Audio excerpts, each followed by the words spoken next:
Hello everyone. ये वाले video में हम लोग डिस्कस करने वाले हैं फाइनेंशियल मैनेजमेंट का एक बहुत ही सिंपल छोटा सा चैप्टर है कैश मैनेजमेंट। कैश मैनेजमेंट के कुछ कुछ बेसिक कंसेप्ट के बारे में। तो एक क्विक रिवीजन होगा कैश मैनेजमेंट चैप्टर का। अब जो कैश मैनेजमेंट के अंदर में सबसे पहला टॉपिक हम लोग का है कैश मैनेजमेंट मॉडल्स।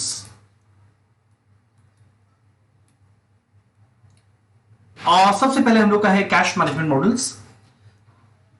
अब देखो पहला बात, ये चैप्टर को शुरू करने के पहले ना 2 मिनट का बेसिक बैकग्राउंड देते हैं कि इस पर्टिकुलर चैप्टर को पढ़ने का उद्देश्य क्या है। और चीज ऐसा है ना कि कैश मैनेजमेंट का मतलब नाम खुद इंडिकेट कर रहा है कैश एंड मार्केटेबल सिक्योरिटीज को मैनेज करना। अब देखो कंपनी ना हमेशा अपने पास कुछ ना कुछ कैश बैलेंस जरूर होल्ड करना चाहेगा। कैश के अंदर में बैंक बैलेंस भी इंक्लूडेड है। कुछ ना कुछ कैश और बैंक हमेशा अपने पास होल्ड करना चाहेगा। कारण क्या, और डे टू डे ऑपरेशन में इसका जरूर आवश्यकता पड़ता है। पर प्रॉब्लम यह ना, अगर जरूरत से ज्यादा कैश होल्ड करके रखा हुआ है तब सोचो बेफालतू में अगर आइडल कैश अपने पास होल्ड करेगा तो मतलब क्या होता रहेगा, इंटरेस्ट कॉस्ट। यानी कि हमारी कंपनी को एक प्रॉपर बैलेंस बनाना जरूरी है कि ना वो ज्यादा कैश होल्ड करे, फालतू में इंटरेस्ट जाएगा, ना वो कम कैश होल्ड करे, और कम कैश होल्ड कर रहा है तो देखो और टेंशन वाला बात है। अगर बाई चांस ये कम कैश होल्ड कर रहा है तो ज्यादा टेंशन वाला बात है। कारण क्या कि जब डे टू डे ऑपरेशन में जब सही में कैश का जरूरत पड़ेगा और मान लो कैश नहीं है तब बेफालतू में बिजनेस हॉल्ट पे आ जाएगा। तो इस पर्टिकुलर चैप्टर में हम लोग को निकालना क्या है कि कंपनी आइडियलिस्टिकली हर एक में कितना कैश होल्ड करना चाहेगा, कितना कैश इसको होल्ड करना चाहिए। ठीक, तो ये बेसिक बैकग्राउंड था। अब ये चीज को असेस करने के लिए हमारे पास 2 मॉडल्स है। और पहले वाले का नाम है बॉमल मॉडल, इसको बोलते हैं सर्टेनिटी मॉडल। ये सर्टेनिटी मॉडल है बॉमल का, जहां पे अभी हम लोग जानेंगे बहुत कुछ सर्टेन है। हम लोग अज्यूम करेंगे हर चीज पता है हम लोग को पहले से। ये सर्टेनिटी मॉडल बाय बॉमल है। और एक और हम लोग का रहेगा मिलर और मॉडल, ये रहेगा अनसर्टेनिटी मॉडल।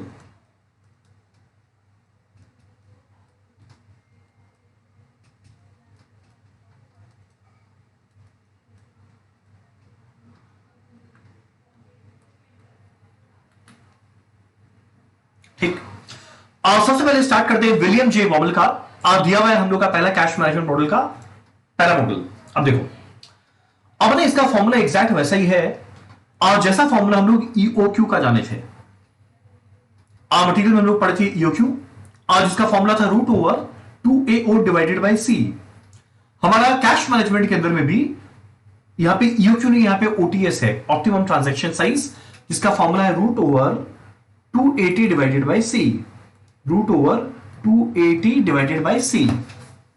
ठीक, अब पहला बात हम लोग को ये जानना है कि ये फॉर्मूला का मतलब क्या, ए क्या है, टी क्या है, सी क्या है, ये फॉर्मूला ऐसा क्यों बना। अब पहले 2 मिनट का बेसिक बैकग्राउंड सुनो एक बार। देखो, अब हमारे कंपनी को साल भर में बहुत कैश या बैंक बैलेंस का रिक्वायरमेंट रहेगा अपने डे टू डे ऑपरेटिंग खर्चा को मीट करने के लिए। तो हमारा कंपनी क्या करेगा, सबसे पहले ये एस्टिमेट करेगा इसका एनुअल रिक्वायरमेंट ऑफ कैश है कितना। तो पहला ये एस्टिमेशन कर रहा है इसका एनुअल रिक्वायरमेंट ऑफ कैश कितना है। मान लो एनुअल रिक्वायरमेंट ऑफ कैश कितना है, 10 लाख। ठीक, अब हमारा इसको बोलते हैं A, annual requirement of cash 10 lakh. अब एक कंपनी का जितना भी कलेक्शन होता है ना, वो जनरली क्या करता है, यहां पे इस मॉडल का असम्पशन है कि वो संग की संग क्या करता है, लगातार वो सारे के सारे को सिक्योरिटीज, मार्केटेबल सिक्योरिटीज में इन्वेस्ट करते रहता है। जब डे टू डे ऑपरेटिंग खर्चा को पूरा करने का बारी आएगा, पे करने का बारी आएगा, वो क्या करेगा, अपने वैसे मार्केटेबल सिक्योरिटीज को सेल करेगा, कैश निकालेगा, और निकालने के बाद वो खर्चा करेगा। अब क्वेश्चन उठता है, अगर साल भर में इसको खर्चा करना है 10 लाख, तो क्या पहला दिन ही वो 10 लाख रुपए का सिक्योरिटी को बेच के अपने पास कैश लेकर बैठ जाए? एकदम स्टूपिडिटी होगा। क्यों लेके बैठेगा पहला दिन से? तब इस केस में देखो मेरे पास बहुत सारे ऑप्शंस है। Option 1, option 2, option 3, option 4, option 5। तुम दोनों क्या ऑप्शन है? और इसको बोलते हैं लॉट साइज। यानी ये हर एक लॉट में, हर एक ट्रांजैक्शन में कितने रुपए के लॉट को बेचेगा ताकि उसको जो कैश चाहिए ना वो उसको मिल पाए। इसको बोलते हैं लॉट साइज। अब एक ऑप्शन है लाख रुपए के नोट को एक साथ में बेच दें।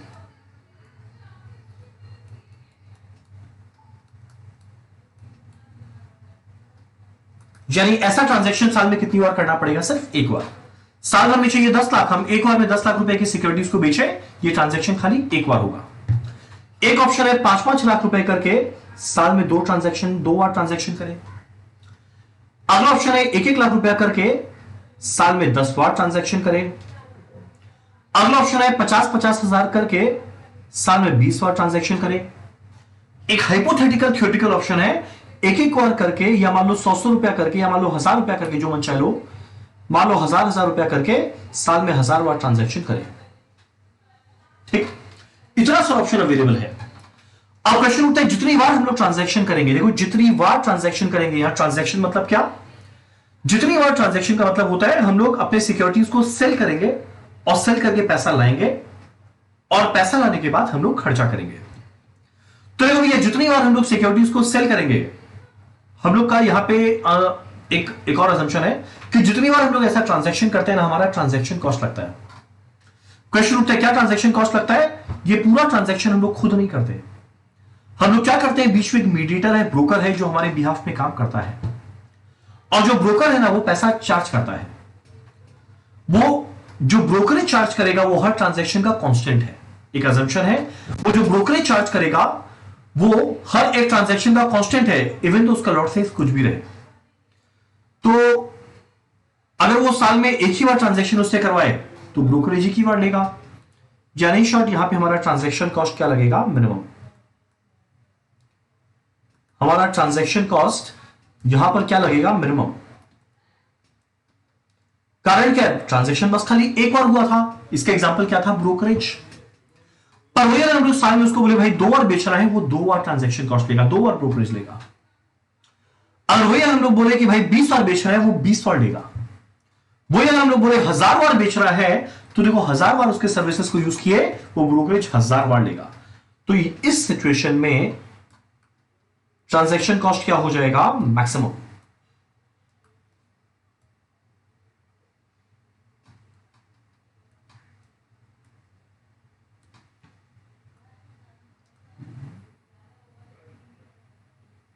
हमारा ट्रांजैक्शन कॉस्ट क्या हो जाएगा? मैक्सिमम। ठीक, नेक्स्ट बात। अब देखो, वैसे ये जो अजम्पशन है ना कि हर एक ट्रांजैक्शन का जो ट्रांजैक्शन कॉस्ट वो ब्रोकरेज चार्ज करेगा वो सेम है, वो इम्प्रैक्टिकल है। आज जनरली रियल लाइफ में हमारे जो ब्रोकर्स हैं वो कैसे चार्ज करते हैं? Depending on value. पर इस मॉडल का असम्पशन है पर ट्रांजैक्शन ब्रोकरेज या ट्रांजैक्शन कॉस्ट क्या रहेगा? सेम। तो देखो, लॉजिक तो ये बोलता है भाई ऑब्जेक्टिव क्या है? कॉस्ट को कम से कम करना। अगर ऑब्जेक्टिव है कॉस्ट को कम से कम करना यानी बस एक बार ट्रांजैक्शन कर, और अगर एक ही बार ट्रांजैक्शन की मतलब पूरा 10 लाख रुपया को एक ही बार लेकर बैठ जाए, पर ये तो वाहियात बात है। अब सोचो, मेरे को 10 लाख रुपया साल भर में खर्चा करना है थोड़ा थोड़ा। यहां पे असम्पशन है इवनली यूज करना है थोड़ा थोड़ा। पर अब जब इवनली यूज करना है थोड़ा थोड़ा, और हम आज के दिन फर्स्ट डे लेके बैठ जाए, तो बेफालतू में उसमें साल भर का इंटरेस्ट होएगा। तो इस वजह से अगर 10 लाख रुपया को हम लोग आज ही के दिन लेकर बैठ गए, तो लोग बेफालतू में क्या कॉस्ट इनकर करेंगे? Opportunity cost. ये क्या है? Example that is interest foregone. सोचो, अगर 10 लाख रुपए हम लोग आज के दिन लेके बैठ गए, तो हम लोग इंटरेस्ट 10 लाख रुपए पे खोएंगे, जो बहुत ज्यादा खोएंगे। तो अगला ऑप्शन क्या है? जो सबसे कम है ना, उतने उतने को बेच। सबसे कम है लास्ट ऑप्शन, 1000 रुपए को बेचो। तो देखो, अगर 1000 रुपए की सिक्योरिटी को बेचे तो इंटरेस्ट पे तो लूज खाली 1000 रुपए करेंगे। तो मेरा यहां पे कैरिंग कॉस्ट क्या लगेगा, या अपॉर्चुनिटी कॉस्ट क्या लगेगा, या इंटरेस्ट कॉस्ट क्या लगेगा? मिनिमम। क्यों? कितना विचित्र बात। चलो, अपने ट्रांजैक्शन कॉस्ट को कम करने चले, तो एक ही बार ट्रांजैक्शन के मतलब 10 लाख रुपए एक साथ ले लिए, तो हमारा अपॉर्चुनिटी कॉस्ट मैक्सिमम हो गया। जब अपॉर्चुनिटी कॉस्ट को कम करने गए, यानी 1000 रुपया करके ही अपने सिक्योरिटीज को बेच रहे हैं, तो ट्रांजैक्शन 1000 बार करना पड़ गया, तो हमारा ट्रांजैक्शन कॉस्ट मैक्सिमम। यानी एक को कम करने जाओ दूसरा बढ़ जाता है, दूसरे को कम करने जाओ पहला बढ़ जाता है। तो प्रश्न उठता है क्या करें? क्या ट्रांजैक्शन कॉस्ट कम करें? नहीं। क्या अपॉर्चुनिटी कॉस्ट या कैरिंग कॉस्ट या इंटरेस्ट कम करें? नहीं। ऑब्जेक्टिव है हर ऑप्शन में टोटल कॉस्ट निकाल और जिस ऑप्शन में टोटल कॉस्ट सबसे कम आएगा वो ऑप्शन मेरे लिए बेस्ट है। जिस ऑप्शन में टोटल कॉस्ट सबसे कम आएगा वो ऑप्शन मेरे लिए बेस्ट है। वैसे ही ऑप्शन को हम लोग क्या बोलते हैं, ऑप्टिमम ट्रांजैक्शन साइज। जो नाम है ऑप्टिमम ट्रांजैक्शन साइज, यानी ट्रांजैक्शन साइज यानी ट्रांजैक्शन का वैल्यू क्या होना चाहिए जो ऑप्टिमम रहे, वो कैसे आया, √2 डिवाइडेड बाय सी। आप लोग बोलेंगे ए क्या है, टी क्या है, सी क्या है। अब काफी लोग सी की जगह वर्ड यूज करते हैं आई, वो भी चलेगा। ए क्या है, annual requirement of cash. Word को ध्यान देना क्या है, एनुअल कैश रिक्वायरमेंट। एग्जाम में जानबूझ के वो क्या करेगा, मंथली देगा तो इंटू 12 करना, या क्वार्टरली देगा इंटू 4 करना, या डेली देगा इंटू 360 या 365 करना, जो आप लोग अज्यूम करें। तो ये ए क्या है, एनुअल रिक्वायरमेंट ऑफ कैश, साल भर में कैश कितना चाहिए। हमारा टी क्या था, ट्रांजैक्शन कॉस्ट पर ट्रांजैक्शन। हमारा टी क्या है, ट्रांजैक्शन कॉस्ट पर ट्रांजैक्शन। ये कौन लेने वाला है, ब्रोकरेज। जो कौन लेने वाला है, ब्रोकर। किस फॉर्म में, ब्रोकरेज के फॉर्म में। ठीक, तो ए हुआ, टी हुआ। अगला सी क्या है, carrying cost per rupee per annum, यानी हर एक रुपए को अपने पास कैरी करने के लिए मेरा कुछ खर्चा लगता है। तो एक रुपए को अपने पास रखने का खर्चा क्या लगता है। सोचो हम अगर रुपया अपने पास रख रहा है तो इन्वेस्ट नहीं कर रहा है, और अगर इन्वेस्ट नहीं कर रहा है तो जो इंटरेस्ट कमाते वो खो रहे हैं। तो जो इंटरेस्ट कमा रहे हैं और खो रहे हैं वही क्या है, कैरिंग कॉस्ट, या फिर अपॉर्चुनिटी कॉस्ट, या फिर इंटरेस्ट फॉरगॉन। ठीक, ध्यान देना, carrying cost per rupee per annum है, पर रुपी पर एनम है, यानी हर एक रुपए पे इंटरेस्ट कितना खोते हैं, साल भर का। और जब भी कैरिंग कॉस्ट, इनफैक्ट हमेशा इंटरेस्ट, सिंस ये इंटरेस्ट है तो इंटरेस्ट का हमेशा रेट दिया रहेगा, मान लो 5%। कुछ नहीं बोले हम लोग, पर एनम ही मानते हैं। तो हमारा कैरिंग कॉस्ट क्या होगा, हर एक रुपए पे साल भर में इंटरेस्ट कितना खोए, 5% के रेट पे। तो एक का 5% कितना बन जाएगा, 0.05। ठीक, वही अगर बाई चांस रहता इंटरेस्ट 8%, तो कैरिंग कॉस्ट क्या बनता है, एक रुपए का 8%। कारण क्या, मेरे को कैरिंग कॉस्ट हमेशा चाहिए पर रुपी, पर रुपी, यानी हर एक रुपए में इंटरेस्ट कितना खोए, तो एक रुपए का 8% कितना आएगा, 0.08। अगर बाई चांस इंटरेस्ट रेट बोलता है 12.5%, तो एक रुपए का 12.5% खो रहे हैं। कैलकुलेट करके देखना कितना आएगा, 0.125। तो ध्यान देना, कैरिंग कॉस्ट हम लोग हमेशा लेंगे पर रुपी, पर रुपी, इसीलिए देखो एक रुपए से मल्टीप्लाई किए। पर एनम, ये सारा इंटरेस्ट रेट पर एनम साल भर का होना चाहिए। अगर बाई चांस इंटरेस्ट रेट रहता पर मंथ तो इंटू 12 करते, अगर बाई चांस रहता पर क्वार्टर इंटू 4 करते, बाई चांस रहता सेमी एनुअली इंटू 2 करते। कारण क्या बनाना क्या है, पर रुपी पर एनम। यहां पे एनुअल है इसीलिए इंटरेस्ट रेट भी क्या आ रहा है, पर एनम। Very easy. तो ये था हमारा बॉम्बे मॉडल का फॉर्मूला। तो इसका फॉर्मूला फाइनली क्या बना, एक बार समझना। इसका फॉर्मूला क्या था, √2 डिवाइडेड बाय सी। जहां पे ए क्या था, एनुअल रिक्वायरमेंट ऑफ कैश, जहां पे टी क्या था, ट्रांजैक्शन कॉस्ट पर ट्रांजैक्शन, जहां पे सी क्या था, carrying cost per rupee per annum. और हमारा एग्जाम में अगर बाई चांस थ्योरी आया कि what are the assumptions of Baumol model, तो भैया 4 असम्पशन। एक, ए कांस्टेंट, अगला टी कांस्टेंट, अगला सी कांस्टेंट, और एक और असम्पशन है कैश इवनली यूज होता है साल भर। कैश इवनली यूज होता है साल भर। डन। चलिए हमारा बॉम्बे मॉडल का फॉर्मूला। अब एग्जाम में कभी कभी कुछ इवैल्यूएशन ऑफ ऑल्टरनेटिव का क्वेश्चन आता है, वो कैसे आता है वो भी हम लोग समझते हैं फटाफट कैसे करता है। चलो देखते हैं। इवैल्यूएशन ऑफ ऑल्टरनेटिव्स, इसमें क्या है, यहां पे काफी बार 2-4 ऑप्शन देगा कि भाई ये 2-4 ऑप्शन में बताओ सबसे बड़ी ऑप्शन कौन सा है। हर एक और में कितना कैश को विड्रॉ करना चाहिए, हर एक और में कितने कैश, मतलब सिक्योरिटीज को बेच के कैश लेना चाहिए। अब कोई डाउट ही नहीं है, हमेशा बेस्ट ऑप्शन कौन सा आएगा, ऑप्टिमम ट्रांजैक्शन साइज, ओटीएस, जो √2 करके आया था। पर मान लो √2 करके, मान लो एग्जांपल दे रहे हैं, आ गया 55,252 रुपया, 55252, 55252। अब वास्तविक जिंदगी में, रियल लाइफ में, प्रैक्टिकल लाइफ में कभी भी ना 55252 रुपए का शेयर्स बिकता नहीं है, क्योंकि रियल लाइफ में हमेशा ना लॉट साइज एक राउंड नंबर में रहता है। मान लो 5 लाख का, 10 लाख का, 50,000 का, 10,000 का, 20,000 का, 40,000 का, कभी इतना ऑड नंबर्स नहीं रहता। तो इसी वजह से काफी हम लोग को ऑप्शन देगा कि क्या क्या लॉट साइज मार्केटेबल है, उसके बेसिस पे आप बताओ कौन सा ऑप्शन मेरे लिए बेस्ट है। तो हर ऑप्शन में हम लोग क्या निकालेंगे, हर ऑप्शन में हम लोग निकालेंगे कि हर ऑप्शन में मेरा कॉस्ट क्या लगा, और जिस ऑप्शन में मेरा कॉस्ट सबसे कम लगा ऑप्शन मेरे लिए बेस्ट है। ठीक, जैसे एग्जांपल, इसके लिए क्या करेंगे, छोटा सा टेबल बनाएंगे 5 लाइन का। एनुअल कैश रिक्वायरमेंट क्या, ये मुझे पता है। इसको थोड़ा ढंग से जूम कर लेते हैं।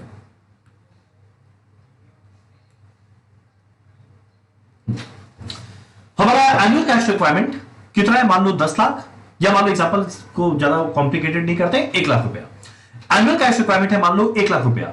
तो भैया जो ऑप्शन ऑप्ट करना है कल, साल में तो 1 लाख रुपया ही चाहिए, तो मेरा हर ऑप्शन में क्या आएगा, 1 लाख। मेरा एनुअल कैश रिक्वायरमेंट क्या है, 1 लाख। अगला है लॉट साइज पर ट्रांजैक्शन। लॉट साइज पर ट्रांजैक्शन, यानी हर एक ट्रांजैक्शन का लॉट साइज क्या है। मान लो एक ऑप्शन है हमारे पास 20-20 हजार रुपया करके विड्रॉ करे, अगला ऑप्शन है 40,000 करके करे, अगला ऑप्शन है 50,000 करके करे। ठीक, अब साल भर में चाहिए 1 लाख। अगर हम लोग लॉट साइज 20-20 हजार करके कर रहे हैं, तो ऑब्वियस सा बात है, ऐसा लॉट साइज में ऐसा ट्रांजैक्शन साल में कितनी बार करेंगे, A divided by B, 1 lakh by 20,000, जो कितना आएगा, 5 बार। अगला आएगा 1 लाख डिवाइडेड बाय 40,000, 2.5। अगला आएगा 1 लाख डिवाइडेड बाय 50,000, 2। तो यह है नंबर ऑफ ट्रांजैक्शन, यानी साल में ऐसा ट्रांजैक्शन कितनी बार होने वाला है। एनुअल कैश रिक्वायरमेंट पता था, लॉट साइज पता है, नंबर ऑफ ट्रांजैक्शन मिलेगा।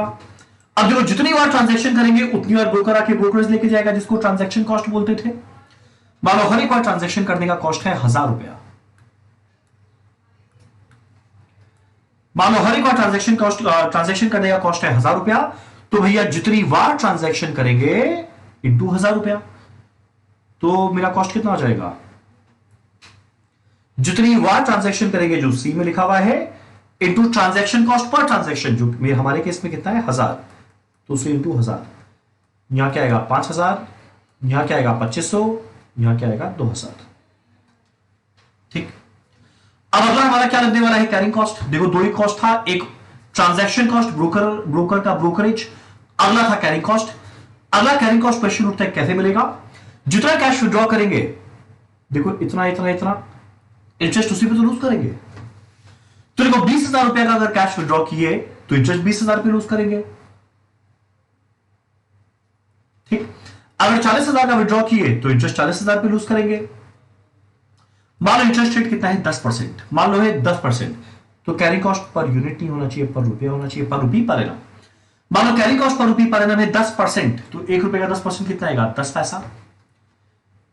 1 रुपया अगर बेचे, 1 रुपए का शेयर बेचे तो 10 पैसा इंटरेस्ट लूज कर रहे हैं, तो 20,000 में कितना लूज करेंगे, 20,000 इंटू 10 पैसा। तो जितना लॉट साइज बेचे वो लिखा हुआ है बी, डिवाइडेड बाई 2 की एवरेज बनाने के लिए क्वेश्चन उठता है क्यों। देखो आज के दिन जब 20,000 विड्रॉ किए तो 20,000 पे इंटरेस्ट खोए। अब नेक्स्ट डे थोड़ा खर्चा हो जाएगा तो कैश बैलेंस कम बचेगा, तो कम पे खोएंगे। नेक्स्ट डे थोड़ा और खर्चा हो जाएगा तो कैश बैलेंस कम बचेगा, इंटरेस्ट कम पे खोएंगे। नेक्स्ट डे थोड़ा और खर्चा हो जाएगा, कैश बैलेंस और कम हो जाएगा, इंटरेस्ट और कम पे खोएंगे। ठीक, तो इसीलिए एवरेज बनाने के लिए हम लोग क्या करते हैं, बी डिवाइडेड बाई 2। तो बी ये सारा का सारा values divided by 2 into carrying cost per rupee per annum कितना था, 10 पैसा। तो बी डिवाइडेड बाई 2 इंटू 10 पैसा। तो ये काम करते हैं, इंटरेस्ट रेट को 20% लेते हैं, हमारा कैलकुलेशन थोड़ा सिंपल हो जाएगा। मान लो इंटरेस्ट रेट 20% पर रुपी पर एनम था, तो हम लोग कैलकुलेट करें तो 20,000 बाय 2 इंटू 0.2 कितना बन जाएगा, 2,000। और दूसरे वाले में कितना हो जाएगा, 4,000। लास्ट वाले में कितना हो जाएगा, 5,000। तो अगर आप लोग बाई चांस कैलकुलेट करें, मेरा कुल मिला के टोटल कॉस्ट क्या लगा हर ऑप्शन में, जहां लगा 7,000, जहां लगा 6,500, जहां लगा 7,000। So out of this 3 option मेरे बेस्ट ऑप्शन कौन सा आने वाला है, ऑप्शन 2। यानी आइडियलिस्टिकली इसको हर एक बार में 40,000 रुपया करके अपने मार्केटेबल सिक्योरिटीज को बेचना चाहिए। क्लियर है यहां तक? तो बहुत डिटेल में हम लोग बॉबल मॉडल को रिवाइज किए। अब अगला मॉडल बड़ा थ्योरेटिकल मॉडल है जो काफी सिंपल है। वो क्या है? मिलर और का अनसर्टेनिटी मॉडल। अब तुम लोग बोलेंगे इसको अनसर्टेनिटी मॉडल क्यों बोला गया? देखो कारण क्या था।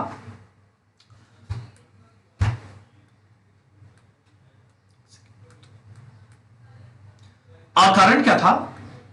बॉबल मॉडल के अंदर में हम लोग हर चीज को लेकर सर्टेन थे, श्योर थे। ए टी सी सब कांस्टेंट, तो हर चीज को लेकर सर्टेन थे जो रियल लाइफ में पॉसिबल नहीं है। अब साल भर में खर्चा क्या लगने वाला है, हम साल के बिगनिंग में एग्जैक्ट कैसे एस्टिमेट कर लेंगे? अगला, ब्रोकर का पर ट्रांजैक्शन ब्रोकरेज सेम है, इंपॉसिबल। साल भर में इंटरेस्ट रेट सेम है, इंपॉसिबल। तो बहुत सारे इम्प्रैक्टिकल असम्पशन के बेसिस पे उनका मॉडल बना था। अब ये अनसर्टेनिटी मॉडल क्या बताता है कि कोई चीज सर्टेन नहीं होता। Annual cash requirement is not certain, cash will use कोई चांस ही नहीं होता है। तो क्वेश्चन होता है इसमें क्या होगा? एक सिंपल सा ग्राफ, और ज्यादा डिटेल में हमारे सिलेबस में भी नहीं है, तो जिस एक्सटेंट तक हमारे सिलेबस में उस एक्सटेंट तक बताएगा।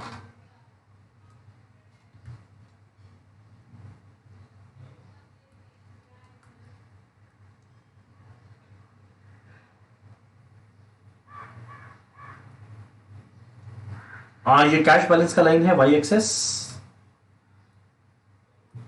ये डेज है, day 1, day 2, day 3, day 4, day 5, ये सब। अब बोलेगा आप ये तीन लाइन क्या ड्रॉ करके रखे हैं? ये है मैक्सिमम कैश बैलेंस, जिसका एक और नाम है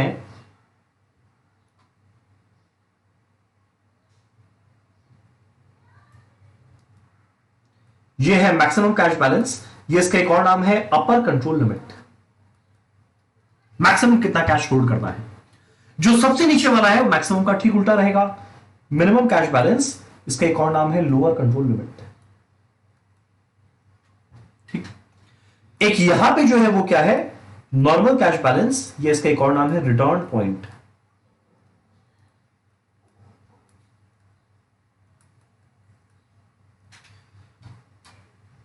ठीक, अब देखो जनरली हर एक कंपनी अपना साल का जो शुरुआत करता है, वो हमेशा करता है नॉर्मल कैश बैलेंस के साथ। अब डेली डेली कैश आएगा जाएगा, कैश आएगा जाएगा, तो डेली डेली कैश बढ़ता गिरना चलता रहेगा। ठीक, अब क्वेश्चन उठता है जब नॉर्मल कैश बैलेंस से कैश बैलेंस ज्यादा या कम हो रहा है, तो जब नॉर्मल से कैश ज्यादा हो रहा है तो उसको इन्वेस्ट करना चाहिए। अगर नॉर्मल से कम हो रहा है तो उसको क्या नाम है, नॉर्मल से कम हो तो इन्वेस्टमेंट को बेच के पैसा लाना चाहिए। तो क्वेश्चन उठता है क्या डेली बेसिस पे काम करेंगे? बिल्कुल नहीं। अगर डेली बेसिस पे अपना इन्वेस्टमेंट को परचेज या सेल करने बैठ गए तो सोचो कितना ट्रांजैक्शन कॉस्ट लग जाएगा। ब्रोकर को ब्रोकरेज देते देते हम लोग पागल हो जाएंगे। तो वो क्या बोला भाई, जो डेली कैश आ रहा है जा रहा है, होने दे। पहला एक्शन कब ले? जब कैश पहली बार अपर कंट्रोल लिमिट को टच कर जाए, या मैक्सिमम कैश बैलेंस को टच कर जाए, उस समय तुरंत कंपनी क्या करेगा? एक्शन देगा। क्वेश्चन उठता है क्या कि भैया कैश बहुत हो गया, कैश को इन्वेस्ट कर। तब इस केस में क्या करेगा? परचेज करेगा इन्वेस्टमेंट।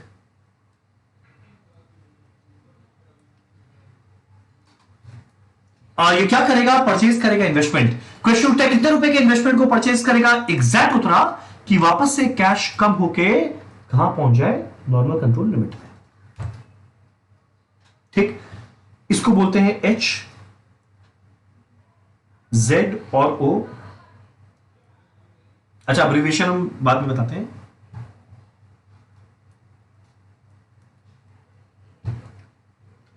ये एच है, ये जेड है, ये ओ है। ये कितना इन्वेस्टमेंट परचेज करेगा? जो वापस से एस एच जेड तक ले आए, यानी एच माइनस जेड के रुपए के इन्वेस्टमेंट को परचेज करेगा, कैश वापस नॉर्मल में पहुंच जाएगा। अब वापस नॉर्मल में पहुंचा, वापस ऊपर नीचे स्टार्ट होगा। अब मान लो खर्चा होते होते खर्चा बहुत हो गया और मेरा कैश मिनिमम को टच कर गया, यानी इसके नीचे कैश मत रख, तो भैया जो इन्वेस्टमेंट किया हुआ था वो इन्वेस्टमेंट को बेच और वापस से पैसा लेके आ। एग्जैक्ट कितना? जितना वापस नॉर्मल कैश बैलेंस से पहुंचेंगे। तो क्वेश्चन उठता है कितना? z माइनस ओ, z और o का डिफरेंस। ठीक, और इस सिलसिला चलता रहेगा। अब कुछ लोग के माइंड में क्वेश्चन आएगा, मान लो पहले इन्वेस्टमेंट बेचना पड़ गया, इन्वेस्टमेंट हुआ नहीं, तो एक पिछले साल तो कुछ इन्वेस्टमेंट की होगी वो बेचेगा। तुम लोग रह अगर मान लो पहला साल है, इन्वेस्टमेंट किया हुआ पर कैश मिनिमम को टच कर गया, वो लोन लेगा, फिर पहले वो लोन रीपेमेंट करेगा, फिर इन्वेस्टमेंट आएगा जाएगा। तो इस पोजीशन में ये क्या करेगा? इन्वेस्टमेंट को सेल करेगा।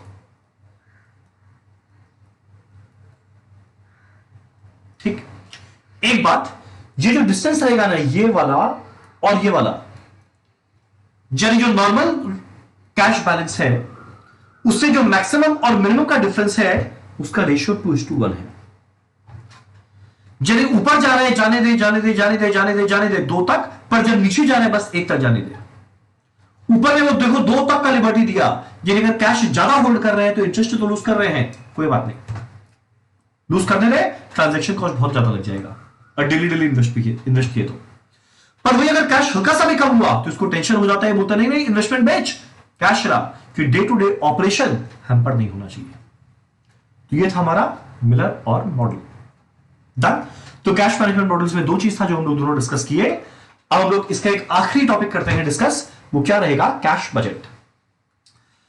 जनरली कैश बजट में हम लोग क्या करते हैं, फोरकास्ट करते हैं कि हमारा कंपनी साल के बिगनिंग में एस्टिमेट करेगा अगले साल भर में या अगले कई सालों में या अगले महीने में या अगले कुछ वीक्स में या अगले कुछ डेज में कितना कितना कैश आना जाना रहेगा, ताकि उसको यह पता रहे साल के एंड में कितना कैश बैलेंस रहेगा या पीरियड के एंड में कितना कैश बैलेंस रहेगा, और उसके हिसाब से अपना प्लानिंग कर पाए कि अगर जितना उसको कैश चाहिए उससे ज्यादा कलेक्शन हुआ है तो इन्वेस्टमेंट का प्लानिंग कर ले, जितना कैश चाहिए अगर उससे कम हुआ है तो लोन का प्लानिंग कर ले। ये कैश बजट के अंदर में जानते हैं। कैश बजट जैसा नाम खुद बता रहा है, नाम है कैश बजट। ऑब्वियस सा बात है किस बेसिस पे बनने वाला है, कैश बेसिस पे।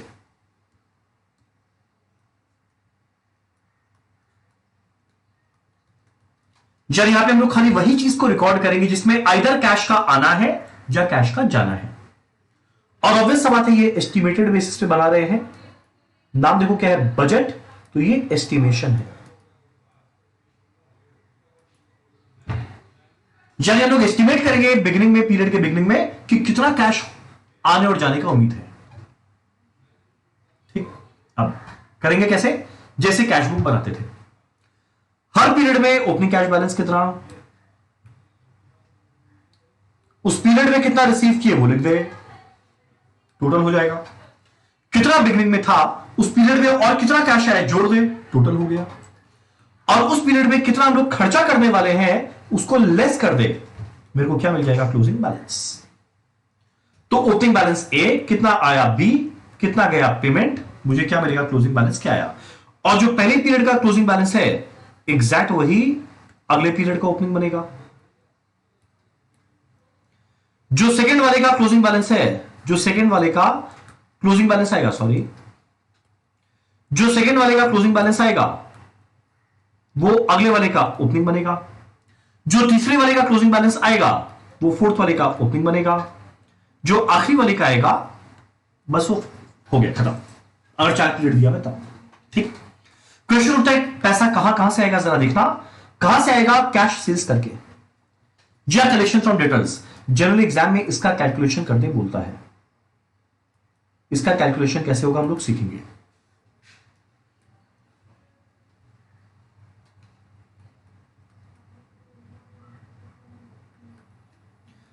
या फिर इन्वेस्टमेंट को बेच के कुछ रुपया मिलेगा, ये इन्वेस्टमेंट को बेच के, सॉरी फिक्स एसेट को बेच के रुपया मिलेगा, इंटरेस्ट एंड डिविडेंड रिसीव्ड आएगा, वो सारा भी कैश आया है रिसिप्ट में लिखेंगे।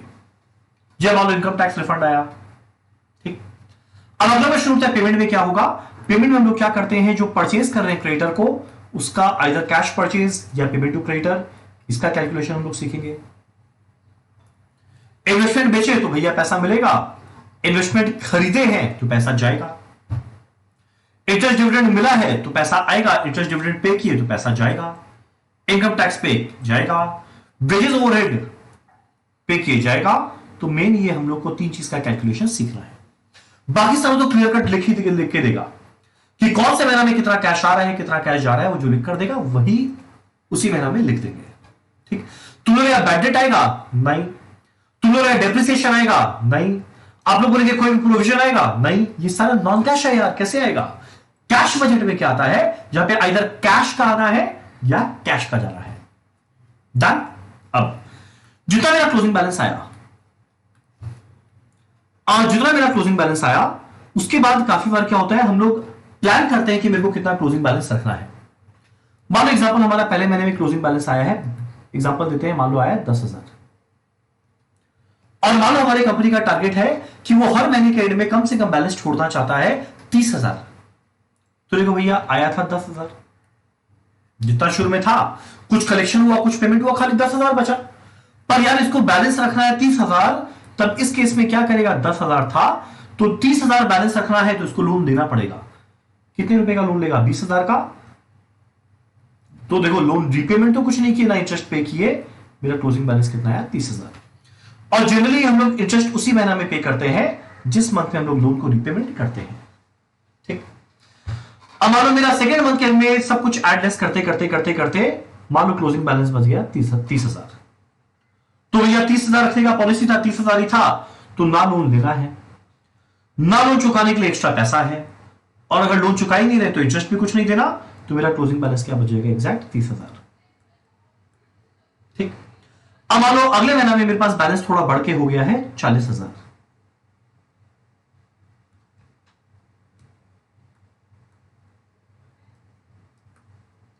मान लो बैलेंस कितना हो गया है, 40,000। अब देखो 40,000 हो गया है तो ऑब्वियस सा बात है लोन को रीपे कर सकता है।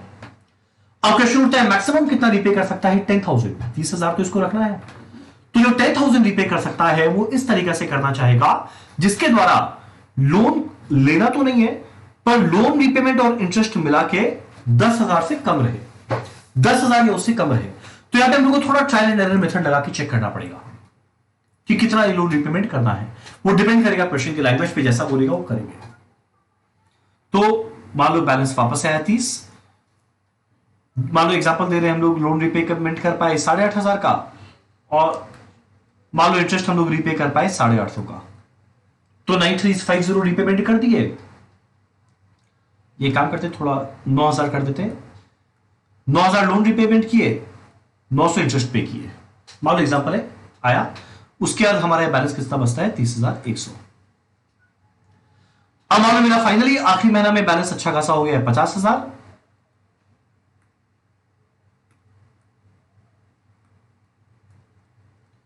तो देखो 20,000 का लोन लिया हुआ था और 9,000 रिपे कर दिए, तो आखिरी महीना में हम लोग पूरा का पूरा रिपेमेंट कर देंगे 11,000, और जितना इंटरेस्ट आएगा पे करेंगे, जो क्लोजिंग बैलेंस आया वो आया। ठीक, तो देखो ओपनिंग बैलेंस ऐड कितना कलेक्शन हुआ, लेस पेमेंट मुझे क्लोजिंग बैलेंस मिला, उसके बाद हम लोग डिसाइड करते हैं आइदर लोन लेना है और किस पीरियड में लोन को रीपे करना है, इंटरेस्ट पे करना है। डन। अब कुछ स्पेशल पॉइंट्स, कुछ कुछ कैलकुलेशन का। अब हम लोग जितना कहानी की वो पूरा planning of closing cash balance था लोन लेने और लोन को रिपेमेंट करने का।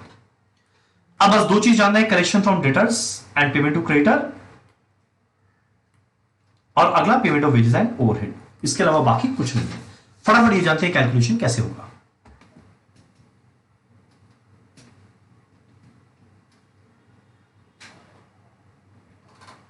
फटाफट से देखो, अब हम लोग जानते हैं जो हम लोग बोले थे ना तीन कैलकुलेशन, एक डेटर्स का कलेक्शन और कैश सेल्स, अगला पेमेंट टू क्रेडिटर, अगला वेजेस ओवरहेड पेड, कैसे कैलकुलेशन किया जाएगा।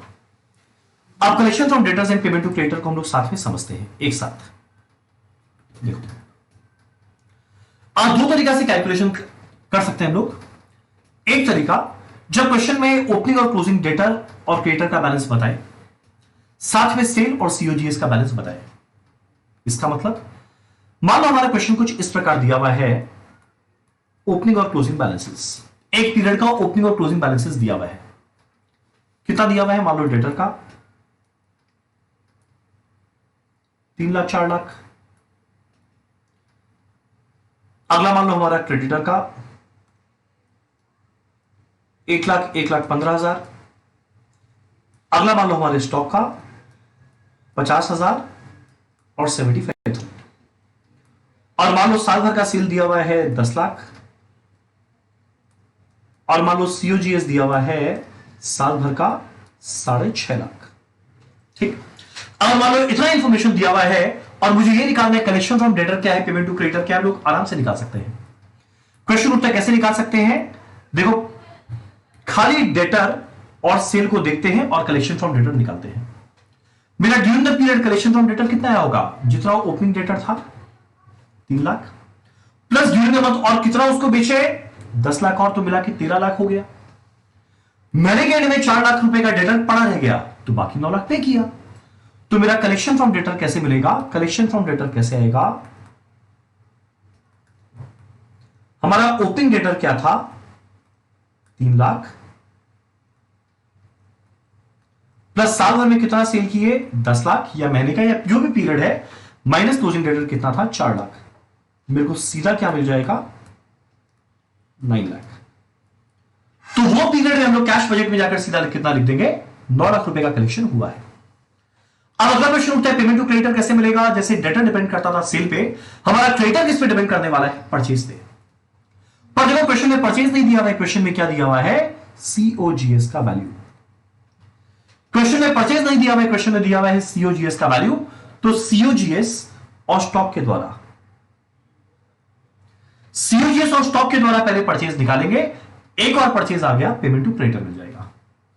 क्वेश्चन उठता है कैसे मिलेगा हमारा परचेज का वैल्यू? जरा देखो, आप लोग का बचपन में ये चीज पढ़ा हुआ है, आप लोग बोलेंगे हमारा बचपन में क्या पढ़ा हुआ है? ओपनिंग स्टॉक प्लस परचेज,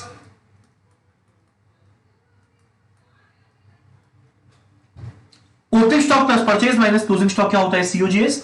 देखो स्टॉक का ओपनिंग, क्लोजिंग और सीओजीएस सब कुछ दिया हुआ है। ओपनिंग स्टॉक है 50,000, परचेज मुझे निकालना है, क्लोजिंग स्टॉक है 75,000, सीओजीएस कितना है? 6.5 लाख। तो इससे मेरे को पता है सीधा क्या मिल जाएगा? परचेज का वैल्यू 6,75,000। ठीक, अब एक बार परचेज आ गया तो जिस तरीका से कलेक्शन फ्रॉम डेटर मिला उस तरीका से पेमेंट टू क्रेडिटर मिलेगा।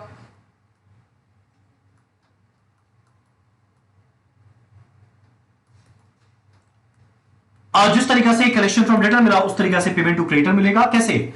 ओपनिंग क्रेडिटर कितना था? 1 लाख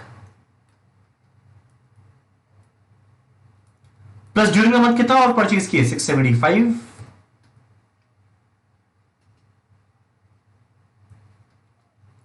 और माइनस क्लोजिंग क्रेडिटर कितना है? 1,15,000। कैलकुलेट करके देखना ही आएगा 6,60,000। ठीक, तो देखो जो हम लोग का कैश बजट के अंदर में दो चीज था, क्या क्या था? दो चीज, एक कलेक्शन फ्रॉम डेटर, एक पेमेंट टू क्रेडिटर। ये कैलकुलेशन किस तरीका से होता है ये हम लोग जाने। तो एक ये तरीका जब सारा का सारा बैलेंसेस हम लोग को क्वेश्चन में दिया रहे। जो एक और तरीका होता है, कभी कभी क्वेश्चन के अंदर में पैटर्न ऑफ कलेक्शन या पैटर्न ऑफ पेमेंट बोलता है। आप लोग बोलेंगे पैटर्न ऑफ कलेक्शन का मतलब क्या? मान लो हर महीने में सेल का वैल्यू दिया हुआ है, क्वेश्चन उठता है कितना दिया हुआ है। मान लो एग्जांपल दे रहे हैं, हर महीने में सेल कितना हो रहा है? मान लो दिया हुआ है 10,000, जनवरी, फरवरी, मार्च, अप्रैल। मान लो यहां पे 12,000, मान लो यहां पे 15,000, मान लो यहां पे 20,000। मान लो मेरा हर महीने में सेल का वैल्यू दिया हुआ है, कितना कितना है।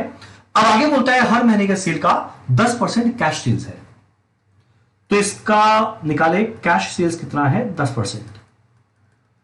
तो हर महीने के सेल का कैश सेल्स 10% है, तो हर महीने का सेल का 10% निकाल, कैश सेल्स मिल जाएगा। तो ये अमाउंट तो देखो उसी महीना के अंदर में हमारे कैश बजट में चला जाएगा। ठीक, अब अगला क्वेश्चन उठता है बाकी बैलेंस हमारा क्या होगा? Credit sale. तो क्रेडिट सेल हर महीना कितना आएगा? 9,000, यहां पे आएगा 10,800, यहां पे आएगा 13,500, यहां पे आएगा 18,000। क्वेश्चन उठता है कैसे मिलेगा? बाकी 90%। सेल का 10% कैश में हुआ तो बाकी 90% क्रेडिट में हुआ। अब ऑब्वियस बात है क्रेडिट सेल का पैसा उसी महीना तो मिलेगा नहीं।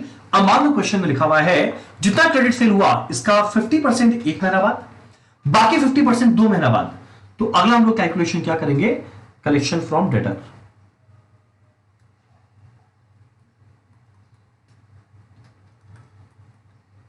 कलेक्शन फ्रॉम डेटर कैसे आएगा? इस महीने का सेल का 50% एक महीना बाद मिला यानी 4,500, और बाकी 50% 2 महीना बाद मिला यानी यहां पे 4,500। ठीक, अब अगला ये जो 10,800 रुपया का बेचे इसका 50% यहां मिला 5,400 और बाकी 50% यहां मिला 5,400। ये जो 13,500 है इसका 50% यहां मिलेगा 6,750 और बाकी एक महीना बाद 6,750। ये 18,000 का 50% यहां मिलेगा 9,000, अगले महीना में 9,000। तो एग्जाम में उस तरीका से मंथ का कैलकुलेशन देगा कि जो कैश बजट का पीरियड बनाने बोला ना, कैश पीरियड का सॉरी कैश बजट का जो पीरियड है उसका सारा इंफॉर्मेशन दिया रहेगा। ठीक, तो देखो हम लोग को हर महीने का कलेक्शन फ्रॉम डेटर मिलेगा, एक कैश से सीधा जाएगा, अगला कलेक्शन फ्रॉम डेटर, हर महीने में जितना कलेक्शन आ रहा है डेटर से वो सीधा कैश बजट का पार्ट बनेगा। तो देखो दो तरीका से हम लोग सीखे कैलकुलेशन करना, कलेक्शन फ्रॉम डेटर कैशेस कैसे होगा। एक आखिरी बात, कभी कभी वेजेस और ओवरहेड के बारे में कुछ इंफॉर्मेशन देगा, और किस तरीका से देगा जरा जानते हैं। मान लो जनवरी, फरवरी, मार्च, अप्रैल, मई, मान लो हर महीना वेजेस का अमाउंट दिया हुआ है, कितना है 2000, 3000, 4000, 2500, 5000, और मान लो ओवरहेड भी हर महीना कितना लग रहा है दिया हुआ है, मान लो कितना है 3000, 4500, 5000, 6500 और 6000। और क्वेश्चन में एक एडिशनल इंफॉर्मेशन लिखा हुआ है लैग पीरियड। और लैग पीरियड का मतलब क्या होता है, हम लोग पेमेंट करने में कितना डिले कर रहे हैं। मान लो वेजेस का लैग पीरियड दिया हुआ है, मान लो वेजेस का लैग पीरियड दिया हुआ है 2 मंथ्स, और मान लो ओवरहेड का दिया हुआ है 1/4 मंथ।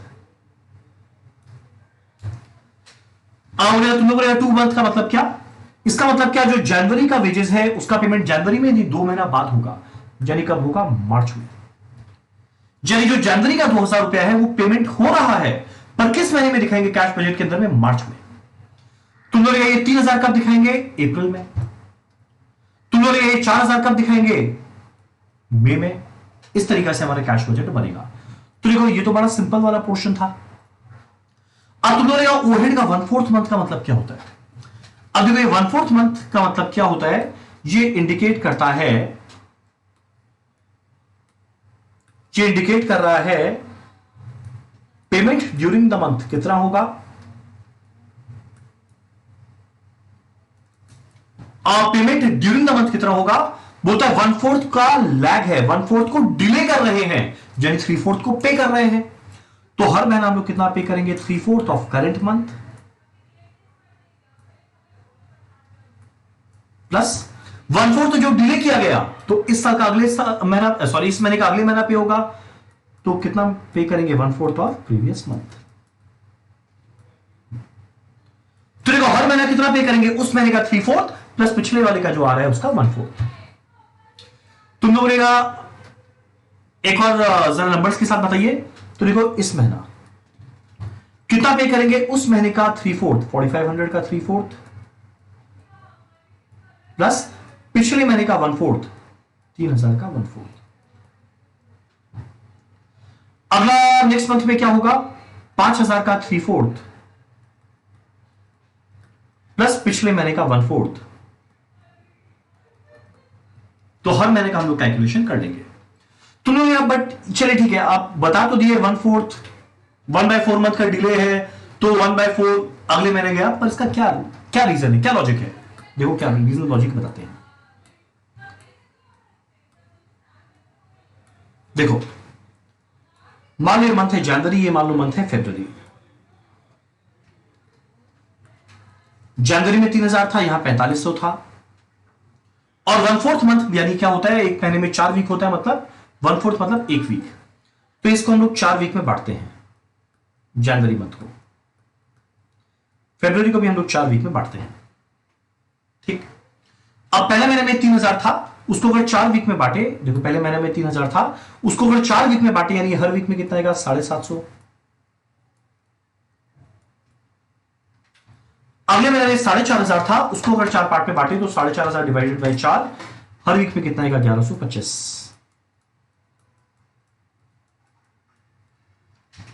अब ये 1/4 मंथ का डिले मतलब क्या, इसका पेमेंट यहां नहीं इधर हो रहा है, 1 वीक बाद इसका पेमेंट इधर हो रहा है, इसका पेमेंट इधर, और इस तरीका से हर एक वीक का डिले चल रहा है। यदि सोचो अगर हम लोग ये जानने का मतलब मन करे कि फरवरी में हम लोग कितना पे किए, तो देखो फरवरी में कितना पे किए, पिछले महीने का जो 1/4 पोर्शन आया था, तो हम क्या लिखा, 1/4 ऑफ प्रीवियस मंथ, और 1 2 3 करंट महीने का 3 वाला पोर्शन आया, तो 3/4 ऑफ करंट मंथ।